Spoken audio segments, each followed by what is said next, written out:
Hey there, welcome back to Hematite Homestead. I just spent 4 days at Hand Hewn Farm in Fresno, Ohio, and I want to tell you all about it.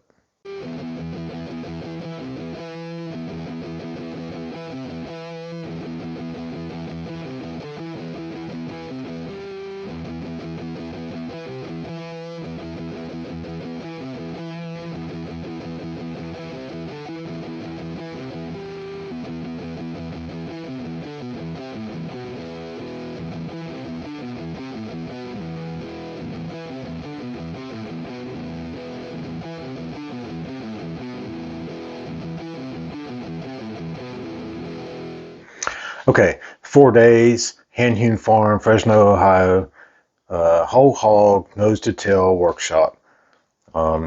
There's not enough good things that I can say about this. It was an amazing experience. This was my second workshop. I went back to one in December, put on by the same fellows from Hand Hewn at a different farm in Pennsylvania. And so this time I got some photos and a little bit of video. When I went to Pennsylvania in December, I was behind the camera almost the whole time, took lots and lots of footage to bring back home to be able to watch and continue to learn. This time I tried to focus on being fully engaged in the instruction and the hands-on work, and let's take a look at it.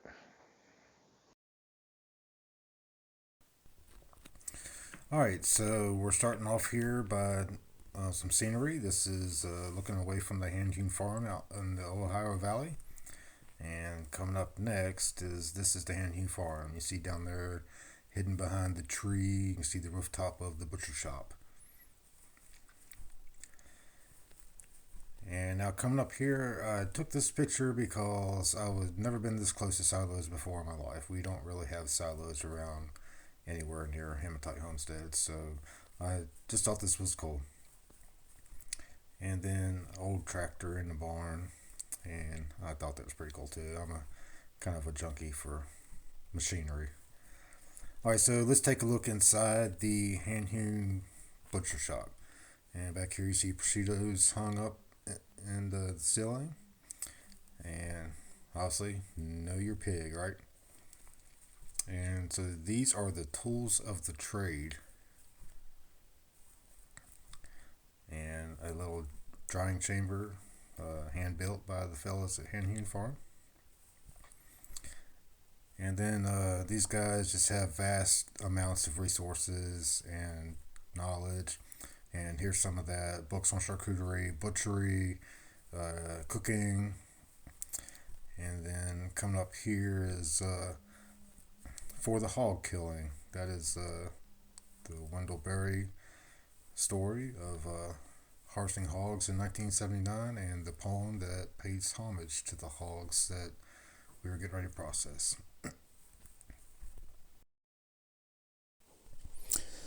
All right, so this is the hog that we harvested. This is an old spot. We estimated his weight. He's a barrow. We estimated his weight at around 500 pounds. We did not weigh him. That was just a guess. His hams were about 65 pounds. We were guessing based on how much they felt in our arms carrying them in the butcher shop after we quartered him. So we definitely appreciate what he provided us, the educational experience, and the food and future food. All right, so we laid this hog out on the table, and you can see here we're using a hatchet and a hammer to separate his ribs from his spine. And we actually removed the spine from this hog on the table instead of splitting them in half. And the purpose of this was because this is a method for his charcuterie pig. And here we are using boning knives to separate the feather bones and the spine from the flesh. And there's the spine out of the hog from the neck all the way through the tail. And this would go in the stock pot. And here we are removing the ribs. These ribs were actually going to provide us lunch for the next day. And we're being very careful to leave as much meat as possible on the bellies, which we did some bacon from. And here's what he looked like on the table after his spine was completely removed. Only bones left are in his shoulders and in his hams. And and then now quartered on the table, and it was so big that we had to actually hold the shoulders to keep them from falling off the table.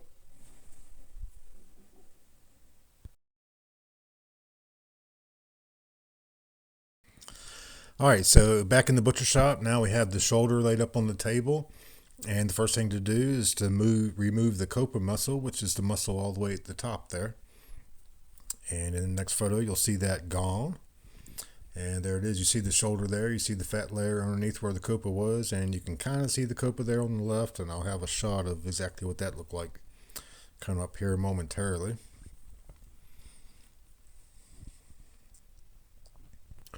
And there is the copa muscle, and Andy is trimming that up so that he can cure that.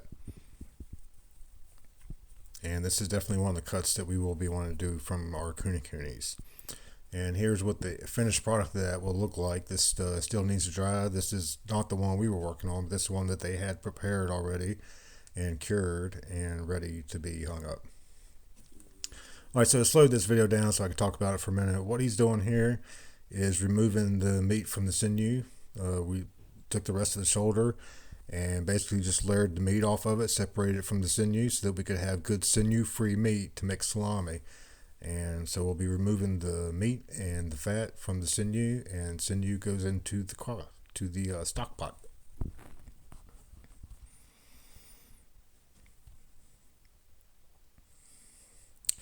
So coming up here, you can see all the layers in the shoulder, and we just peeled them back one by one until we removed all the meat off of that, and that was primarily for salami.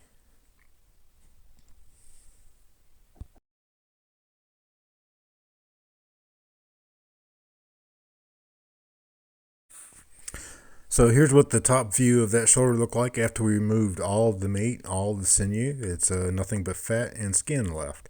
And there's the top view of it. It gives you a really good look at how well we cleaned that thing off.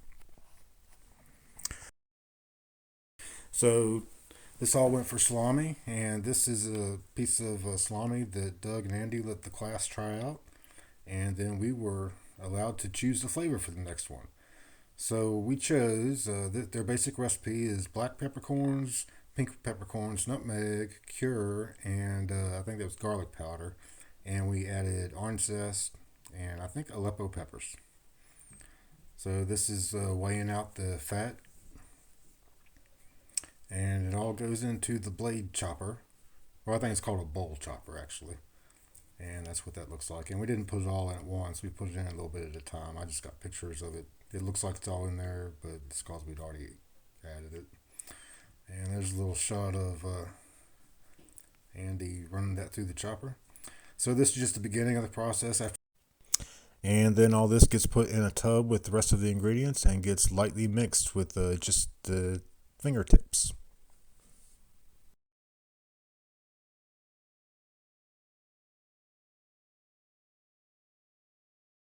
And here's Andy showing everybody how to stuff these. We stuffed these in, I think they were 3-inch casings.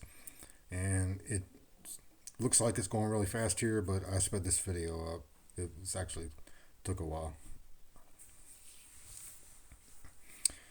Showing everybody how to keep all the air out of it and properly stuff the casing. And then taught us how to tie them. And I actually tied this one myself. And if you've tied these before and this doesn't look right to you, that's because it's not. I cut too close to the casing and ended up pulling the knot off of it. But it's okay because Andy fixed it for me. And that's what it looked like. Alright, this is the beginning of a dish that I absolutely love. This is rillette. So we got some pork in there on the fat, and that's going to go in the crock pot and get cooked down with I don't remember the recipe for it. And then when it comes out, we separate the meat from the fat, and then it gets packed in these jars just like you see me doing here.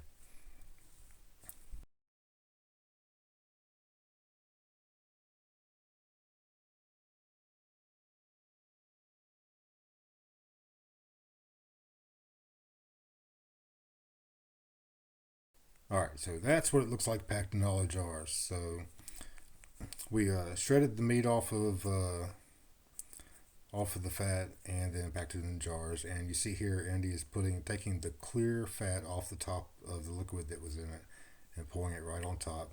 And this is what it turns out to look like. So you stick a fork in that, whip it up real good, and eat it on a baguette or a cracker. Delicious. All right, does this look good to you? Well, it should because this is phenomenal. This is Geta.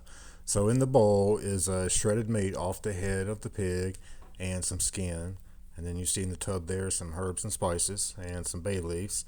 And that all gets cooked with stock and sauteed onions and gets mixed with steel cut oats and stirred for 45 minutes. And then it's poured into forms and sliced and pan fried. And this is what that looks like.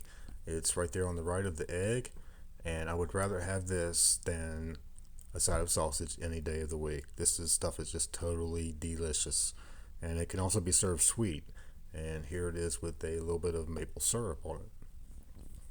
Again, way better than sausage. Highly recommended.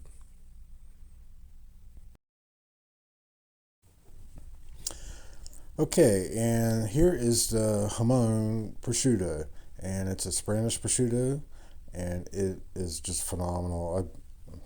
I can't even begin to describe how many flavors this has.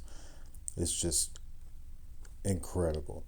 So the reason this is here because a Hand Hewn First this workshop, we actually did a prosciutto and a prosciutto tasting wine pairing, and we had 5 different prosciuttos from 5 different hogs, and you would not believe it was the exact same process to make all the prosciuttos, and each of them had their own unique, distinct flavor, and they even changed flavors while in your mouth. It was just absolutely phenomenal. And here's a little bit of that jamon prosciutto.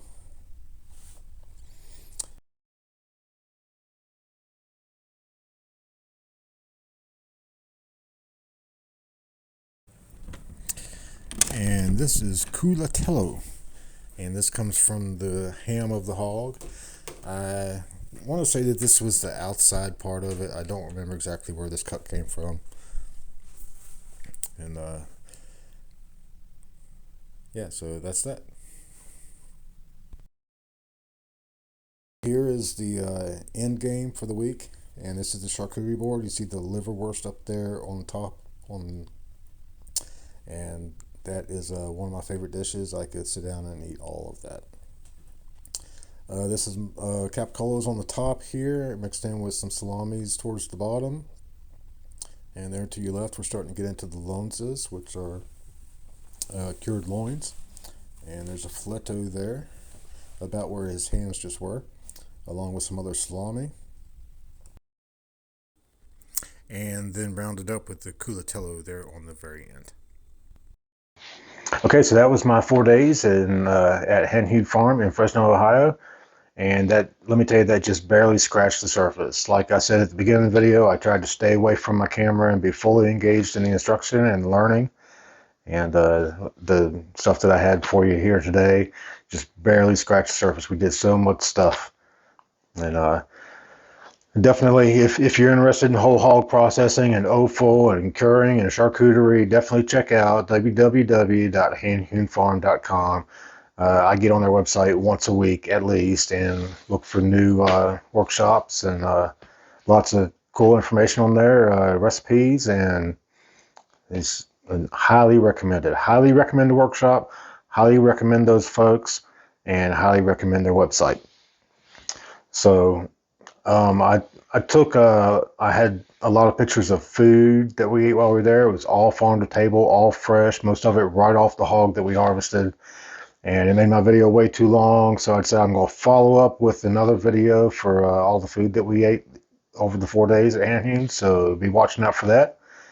And I'm going to leave you with Mr. Doug Wharton from Hand Hewn Farm describing the charcuterie board. And if you like what we do here, hit that subscribe button, and we'll see you next time. Thanks for watching. Because it's so rich and often fatty, you don't want to just go on to the next thing because you'll have this residue, fat coating in your mouth, and it's really, really beneficial to have bright, crisp, crunchy, juicy things like apples or berries to cleanse the palate before like a reboot. There's also like vinegar things, pickled onions or pickles. Andy, we need some olives up in here, please. We had a couple olive options. Yeah, we definitely need a ramekin of olives. So the bright things, and that includes like the cheese. The cheese will also coat. It's perfect. The cheese will also coat your mouth. So a bright thing, a juicy thing, vinegar thing, and then also a beverage. Kombucha is actually a perfect example of something bright and cleansing in the mouth before your next piece. So the other thing is, I would ask that you not treat this like a Lunchable. Don't pile your meat and your cracker and your cheese and apple, whatever on a cracker and hammer it. Every one of these has a very distinct flavor, character, and consequently experience. Don't be afraid to smell it first before you eat it. First, we're like feasting with our eyes. The next is like the nose, and then letting it sit on your tongue and just open and have an experience. It's wonderful. This is like the epitome of slow food movement. Many, many, many hogs have committed their lives to sit on this board right now, and many of the pieces are months or years old. So it's nice to enjoy them for what they have finally yielded.